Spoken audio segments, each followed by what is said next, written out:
Saudara dikasih oleh Tuhan, hari ini kita akan belajar mengenai makna kehidupan. Ada orang mengibaratkan kehidupan itu seperti sebuah perjalanan, ya, di mana hari demi hari semakin mendekatkan kita kepada akhir dari perjalanan. Ada orang yang mengibaratkan hidup ini seperti sebuah perlombaan, ya.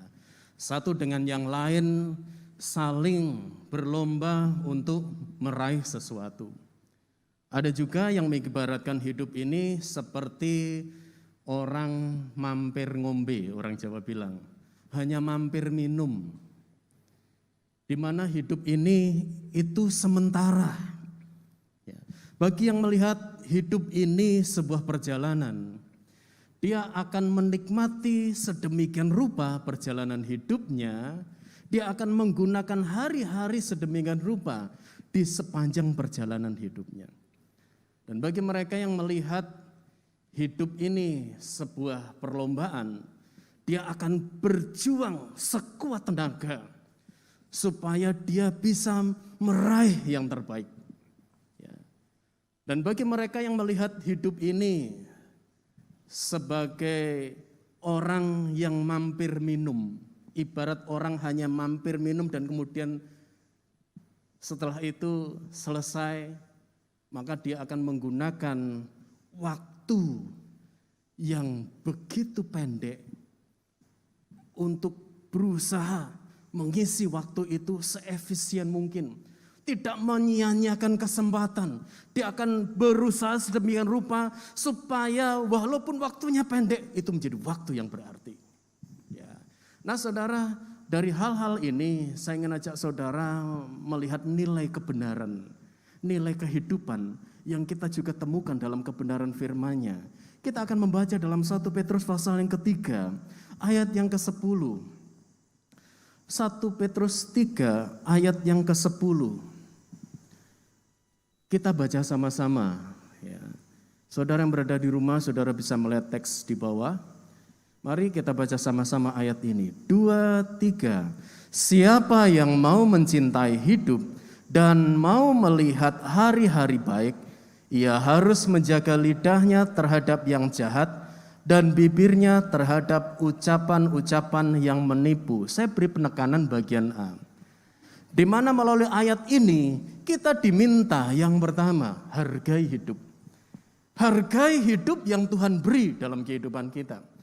Kalau misalnya saudara memiliki anak balita di rumah, ya, saudara kasih pegang HP kepada dia.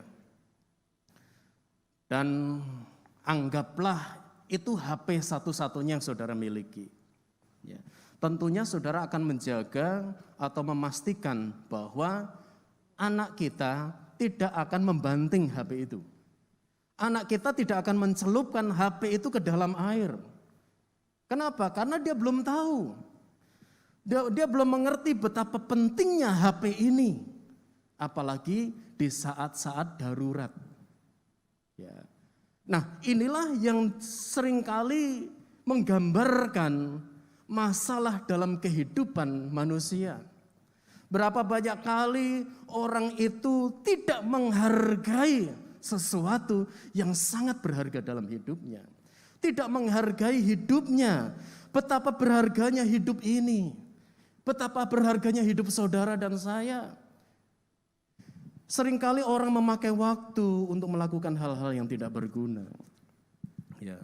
Menghabiskan tenaga, menghabiskan masa muda, ya, menghabiskan talenta atau kemampuan yang sebenarnya dia punya. Bahkan juga menghabiskan hartanya untuk sesuatu yang sia-sia. Saudara dikasih oleh Tuhan, kadang-kadang tidak menghargai kesehatan, tidak menghargai keluarga, tidak menghargai kesempatan yang ada. Dan semuanya tahu-tahu berlalu begitu aja. Sampai suatu kali ketika sadar, sudah terlambat. Ya.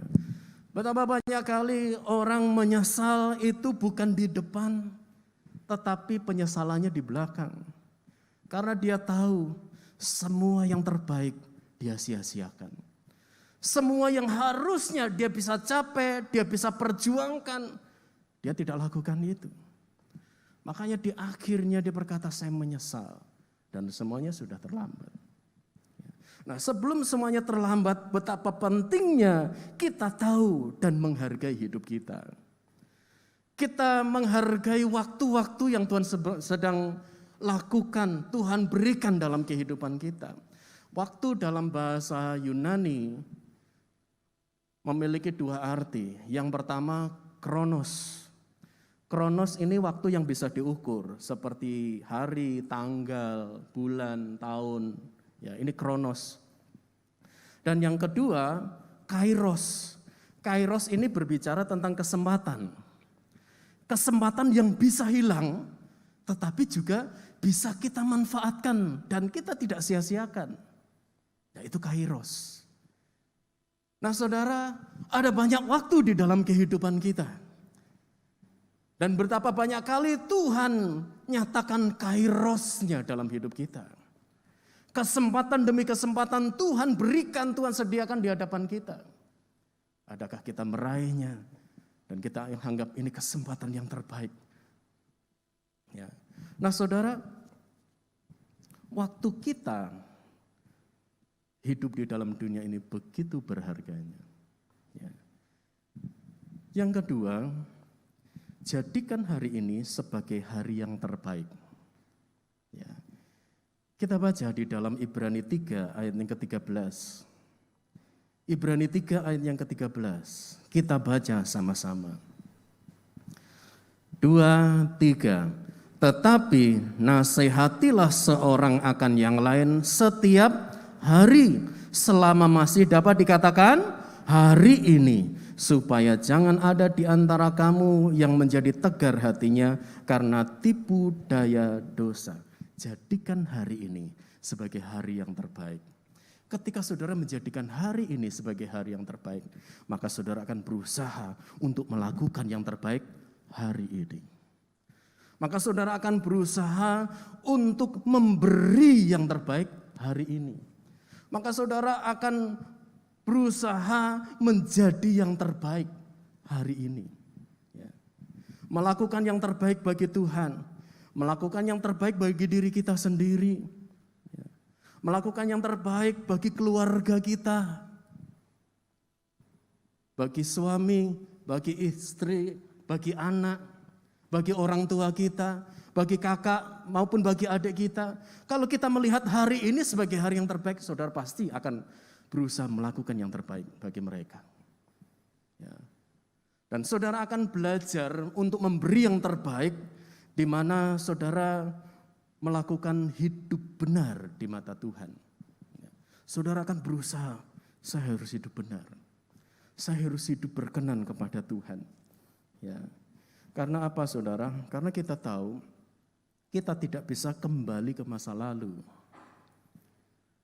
Bahkan kadang-kadang masa lalu itu membayangi hari ini dan masa depan seseorang. Ya. Kalau kita diizinkan kembali ke masa lalu, kira-kira apa yang saudara lakukan?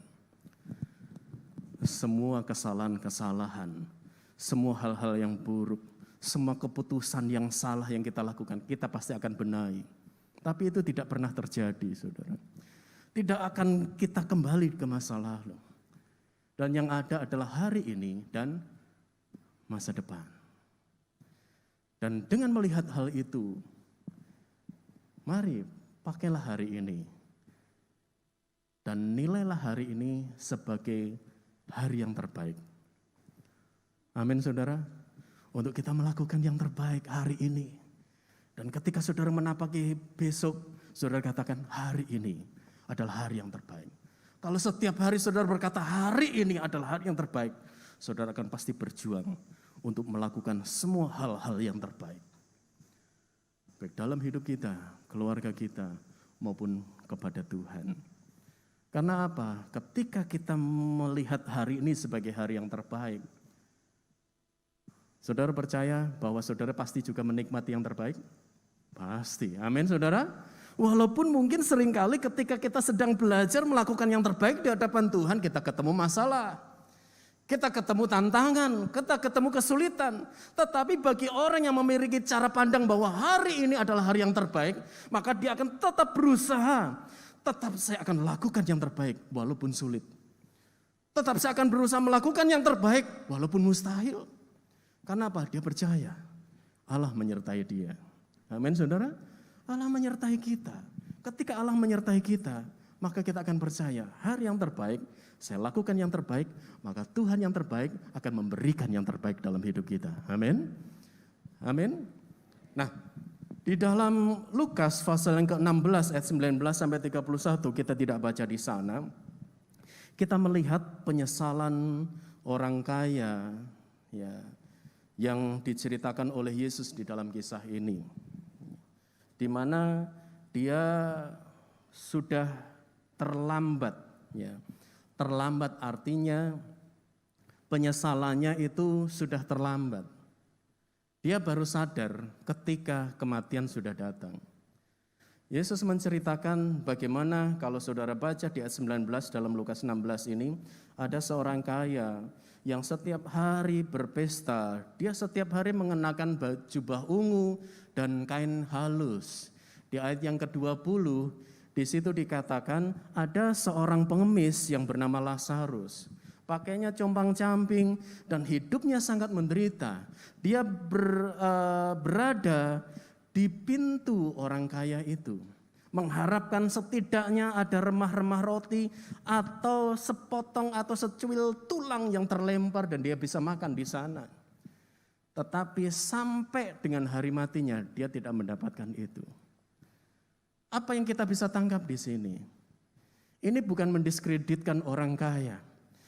Ini membicarakan tentang bagaimana sebenarnya kita punya kesempatan untuk berbuat yang terbaik bagi seseorang. Kita mampu, tetapi kenapa kita tidak lakukan? Orang kaya ini sebenarnya bisa berbuat sesuatu bagi Lazarus yang miskin. Karena semuanya berlimpah-limpah. Tidaklah perlu menggunakan uangnya, memberi uangnya kepada Lazarus. Makanan aja yang di mejanya, beri sepiring kepada Lazarus. Maka Lazarus akan berkata, ini yang terbaik yang saya nikmati. Karena ini jelas makanan yang istimewa. Kenapa? Karena sudah berhari-hari dia kelaparan. Secuil roti saja dia akan berkata, ini sangat berharga. Sesuatu yang sebenarnya bagi orang kaya itu tidak berarti, tetapi bagi Lazarus berarti. Dari kisah ini sebenarnya harus kita pahami. Kadang-kadang perbuatan kecil yang kita lakukan, yang kita anggap itu sepele. Tetapi ketika kita memberikan dengan hati yang tulus, orang berkata, pemberianmu yang terbaik. Kenapa? Karena dia sedang membutuhkan itu. Justru pada saat orang membutuhkan, kita ada di sana. Kita sedang melakukan yang terbaik. Justru pada saat orang sedang berada dalam tekanan penderitaan dan kita ada di sana, berarti kita sedang berbuat yang terbaik. Dan itulah yang Tuhan mau ada dalam hidup kita. Bukankah di dalam sepanjang perjalanan sejarah ketika Tuhan Yesus menjelma menjadi manusia di muka bumi, bahkan sampai dengan hari ini kita yang sudah menjadi miliknya, setiap hari setiap saat dia selalu memberikan yang terbaik dalam hidup kita.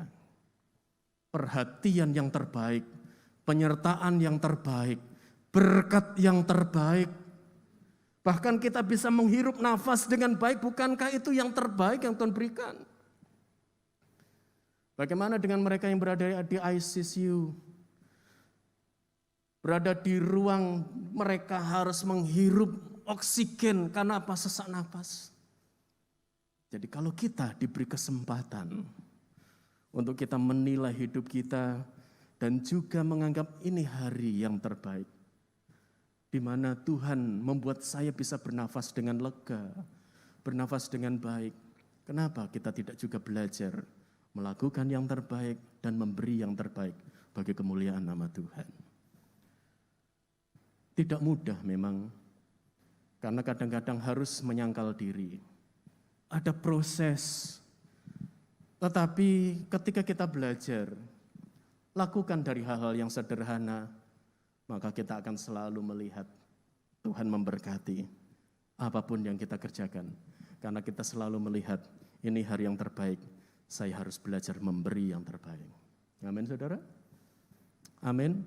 Di dalam segala keadaan, di dalam segala situasi, begitu pentingnya kita lakukan hal ini. Yohanes 9 ayat yang keempat. Yohanes 9 ayat yang keempat. Kita baca sama-sama. Yohanes 9 ayat yang keempat, 2, 3. Kita harus mengerjakan pekerjaan Dia yang mengutus aku. Selama masih siang, akan datang malam di mana tidak ada seorang pun yang dapat bekerja. Akan datang malam. Malam ini berbicara tentang akhir dari akhir zaman. Malam ini juga bisa berbicara tentang usia yang sudah lanjut. Di mana ketika seseorang tidak menggunakan masa mudanya dengan baik, memanfaatkan waktu-waktu hari-hari yang dia lewati, di hari tuanya dia sudah tidak bisa apa-apa dan hanya merenungi nasibnya. Harusnya waktu itu saya lakukan ini dalam usaha, dalam pekerjaan, dalam keluarga, bagi Tuhan. Ya. Tetapi dikatakan kalau sudah malam, kita tidak bisa melakukan apa-apa lagi. Dan isinya apa? Hanya penyesalan. Ya. Karena itu selama masih ada waktu, mari kita mengerjakan pekerjaan Dia. Apa pekerjaan Tuhan?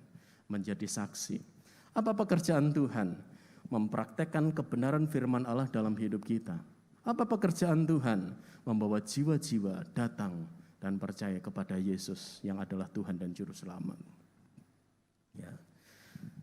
Yang ketiga, perlunya merencanakan masa depan dan mempersiapkan hidup kita. Orang muda seringkali berpikir, kalau dilihat usia, apalagi firman Allah katakan masa hidup manusia itu 70-80 tahun. Dan selebihnya kalau dikasih bonus isinya adalah penderitaan dan kesukaran. Ya.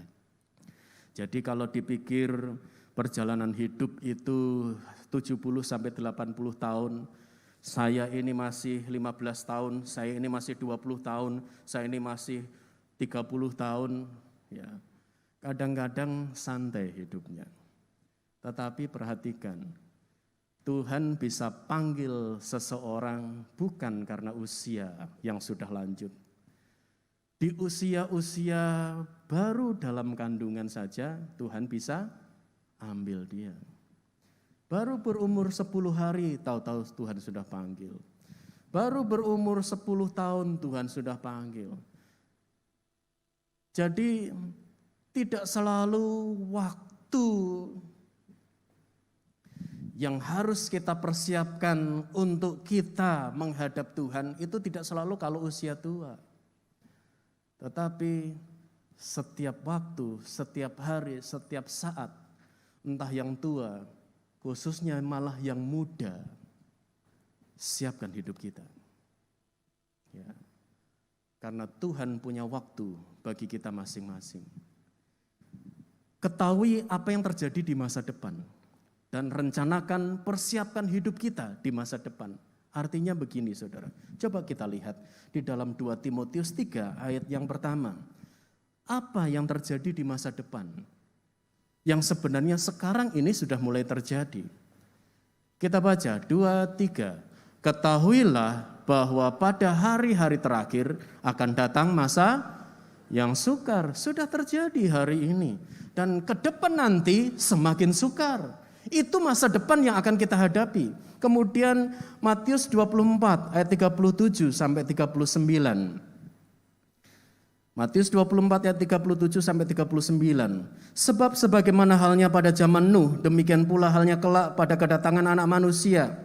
Sebab sebagaimana mereka pada zaman sebelum air bah itu makan dan minum, kawin dan mengawinkan sampai kepada hari Nuh masuk ke dalam bahtera, dan mereka tidak tahu akan sesuatu sebelum air bah itu datang dan melenyapkan mereka semua. Demikian pula lah halnya kelak pada kedatangan Anak Manusia. Ada sesuatu yang akan menjadi bencana global bencana sedunia. Orang santai, masih lama, mana mungkin. Mereka melakukan hal-hal yang berdosa di hadapan Tuhan. Sampai hari itu tiba, mereka semua lenyap. Ada saat di mana hari itu tiba, kita seperti Nuh. Amin, saudara. Kita berada di dalam bahtera yang diselamatkan. Amin. Kita berada di dalam bahtera yang menikmati dan bukan dilenyapkan. Ya. Ini masa depan yang akan kita hadapi dan sekarang sudah mulai terjadi. Lukas 21 ayat 34 sampai 36. Lukas 21 ayat 34 sampai 36, jagalah dirimu. Kita diminta jaga diri kita. Supaya hatimu jangan syarat oleh pesta pora dan kemabukan serta kepentingan-kepentingan duniawi, dan supaya hari Tuhan jangan dengan tiba-tiba jatuh ke atas dirimu seperti suatu jerat, sebab ia akan menimpa semua penduduk bumi ini. Ayat 36, berjaga-jagalah senantiasa sambil berdoa, supaya kamu beroleh kekuatan untuk luput dari semua yang akan terjadi itu, dan supaya kamu tahan berdiri di hadapan Anak Manusia. Ada hal yang harus kita lakukan. Kita berjaga. Kita mulai meningkatkan kualitas hidup kita, kualitas rohani kita. Kalau saudara menganggap hari ini adalah hari yang terbaik, maka saudara akan juga mengejar hidup rohani yang terbaik harus saya miliki. Menjadi anak Tuhan yang terbaik harus menjadi arah pemikiran kita, sasaran kita. Saya harus memberi yang terbaik bagi Tuhan. Ya. Berjaga senantiasa di dalam doa, berarti hidup dalam doa, memiliki kehidupan doa. Jangan putus untuk membangun hubungan dengan Tuhan. 2 Petrus 3 ayat 10 sampai 13. Tetapi hari Tuhan akan tiba seperti pencuri. Pada hari itu langit akan lenyap dengan gemuruh yang dahsyat, dan unsur-unsur dunia akan hangus dalam nyala api, dan bumi dan segala yang ada di atasnya akan hilang lenyap. Ayat 11, perhatikan. Jadi, jika segala sesuatu ini akan hancur secara demikian, betapa suci dan salehnya kamu harus hidup. Ayat 12, yaitu kamu yang menantikan dan mempercepat kedatangan hari Allah. Pada hari itu langit akan binasa dalam api dan unsur-unsur dunia akan hancur karena nyalanya. 13, tetapi sesuai dengan janjinya, kita menantikan langit yang baru dan bumi yang baru di mana terdapat kebenaran. Betapa suci dan salehnya kamu hidup. Ya. Di dalam Sefanya pertama ayat yang ke-7. Sefanya 1 ayat yang ke-7. Berdiam dirilah di hadapan Tuhan Allah, sebab hari Tuhan sudah dekat. Tidak lama lagi, saudara. Dikatakan sungguh Tuhan telah menyediakan perjamuan korban, dan garis bawahi bagian terakhir ayat ini, dan telah menguduskan para undangannya. Kalau saudara menghargai hidup saudara, kalau saudara berkata hari ini adalah hari yang terbaik, maka saudara akan berkata, Tuhan, saya ingin masuk dalam undangan-Mu Tuhan. Kita akan berkata, saya harus menjaga hidup saya. Saya harus mengejar hadirat Tuhan. Saya harus hidup kudus dan berkenan di hadapan Tuhan. Saya tidak boleh santai, singer saya undang maju ke depan. Saya harus berjuang. Saya harus menggunakan hidup ini bagi kemuliaan nama Tuhan.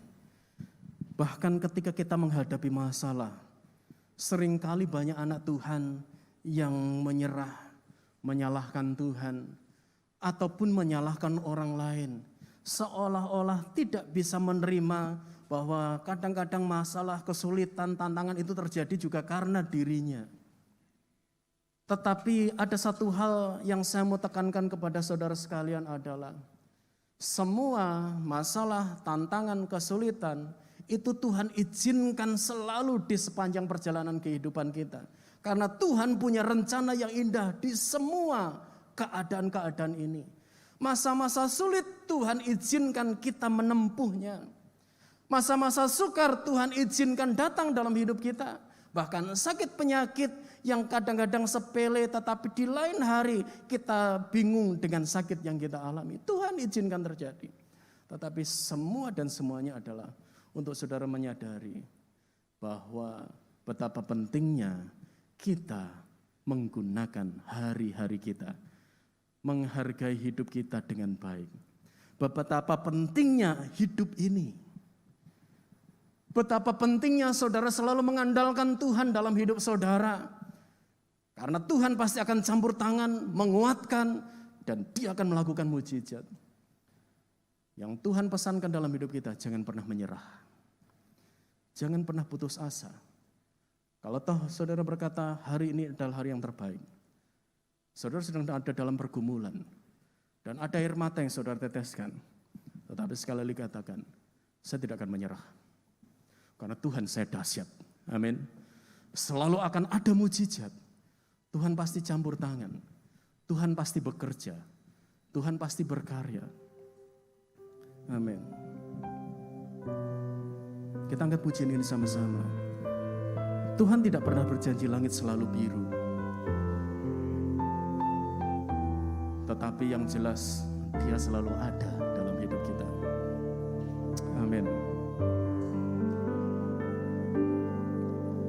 Tuhan tak pernah janji langit selalu biru, tetapi Dia berjanji selalu menyertai. Tuhan tak pernah janji jalan selalu rata, tetapi Dia berjanji berikan kekuatan. Jangan pernah menyerah, jangan berputus asa. Mujizat Tuhan ada saat hati menyembah. Jangan pernah menyerah, jangan berputus asa. Mujizat Tuhan ada bagi yang setia dan percaya. Saya jemput kita sama-sama bangkit berdiri. Kita angkat pujian ini sama-sama. Tuhan tak pernah janji langit selalu biru, tetapi Dia berjanji selalu menyertai. Amin. Tuhan tak pernah janji, haleluya, selalu ada. Amin. Tetapi Dia berjanji berikan kekuatan.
kita hadapi hari-hari ini,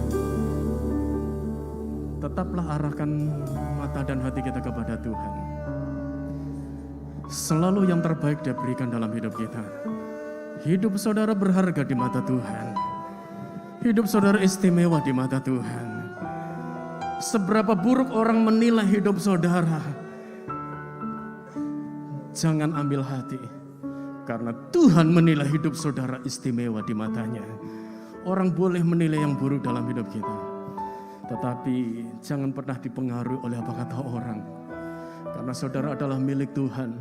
Saudara berharga di mata Tuhan. Ketika saudara menilai hidup saudara sebagai pribadi yang terbaik, yang dipilih oleh Tuhan, dan saudara menghadapi masalah, tantangan, kesulitan hari-hari ini, percayalah tangan Allah yang berkuasa akan menjamah kehidupan kita. Dia akan bekerja. Dan mungkin ada hari-hari yang saudara sudah sesali di waktu-waktu yang lalu. Ada keputusan-keputusan yang salah. Ada tindakan-tindakan yang salah. Ada sikap hidup yang salah yang saat ini membayangi saudara, malu ketika saudara mengingat itu. Tetapi katakan, Tuhan, saya mau mulai sekarang belajar menilai hari ini adalah hari yang terbaik. Melakukan yang terbaik. Dan selalu percaya bahwa tangan-Mu yang berkuasa menyertai hidupku. Jangan pernah menyerah, jangan berputus asa. Mujizat Tuhan ada saat hati menyembah. Jangan pernah menyerah, jangan berputus asa. Mujizat Tuhan ada bagi yang setia dan percaya.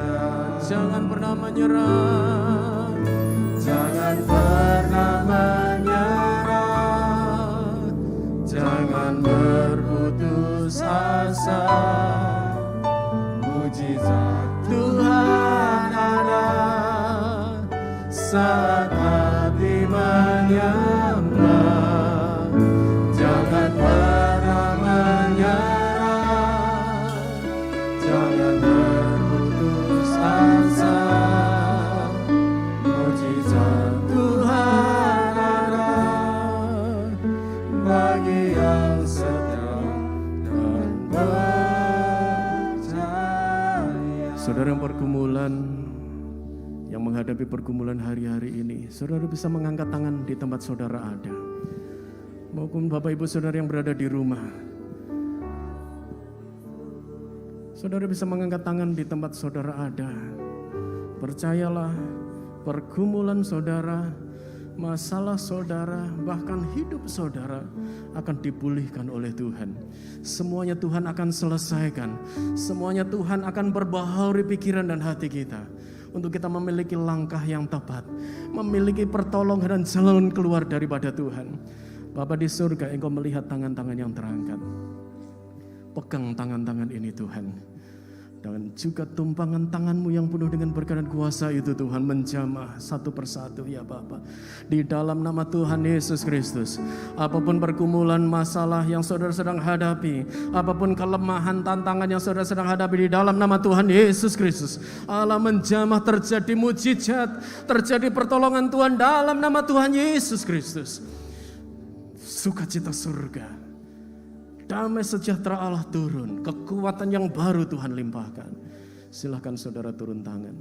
Terima kasih Bapa di surga. Kebenaran baru boleh kami pahami Tuhan melalui kebenaran firman-Mu. Betapa berharganya hidup ini, dan kami tidak ingin menyia-nyiakan hidup ini Tuhan. Kami mau menghargai setiap berkat anugerah yang terbaik yang selama ini selalu Engkau bentangkan di hadapan kami di sepanjang perjalanan hidup kami. Oleh sebab itu kami mau melewati hari demi hari, berkat demi berkat, dengan selalu belajar bersyukur kepadamu Tuhan, dengan selalu belajar mengandalkan Engkau, dengan selalu Tuhan merendahkan diri kami. Tanpa Engkau kami tidak bisa berbuat apa-apa. Terima kasih ya Tuhan. Dan pagi hari ini kami percaya Segala beban kami sudah ditolong oleh Tuhan dan ada jalan keluar. Sakit penyakit kami disembuhkan oleh Tuhan. Terima kasih ya Bapa.